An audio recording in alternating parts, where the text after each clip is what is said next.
United States is putting restrictions on that, was that pre-discussed with our Five Eyes allies, for example, or with other allies, particularly in the midst of basically a conflict that is, as we've heard, over and over again, the largest land war in Europe since World War II.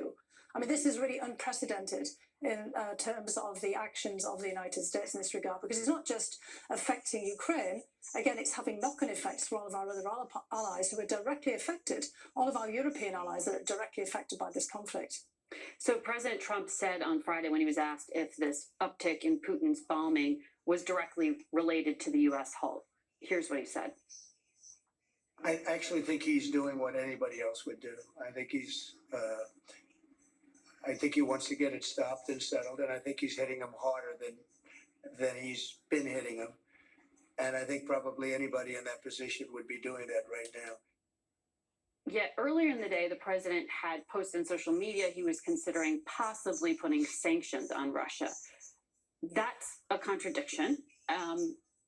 What do you make of what he said? I make of it exactly what he said.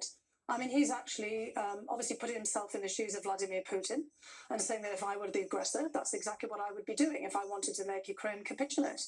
So, I mean, yeah, he called it as it is. I don't believe what he said for a second about the sanctions. I believe more what he just said there in the Oval Office, sitting behind the Resolute desk. I mean, I think that's what you can take away from this. He believes the president, and when he says I think he should. Yeah, I mean, he's the president of the United States, and he made it crystal clear, I think. And he sees, obviously, the Ukrainians, and he said that in the Oval Office during the meeting with President Zelensky, that he sees them on the back foot as losing, and he's basically telling them that they have to capitulate. Very clear. You don't have the cards was the line he kept using. That's right. So I know you were at the Council on Foreign Relations this week, as was I. I had an interview with Trump's envoy to Ukraine, Keith Kellogg. And when we were discussing the president's decision to cut off Ukraine, he said Ukrainians brought it on themselves.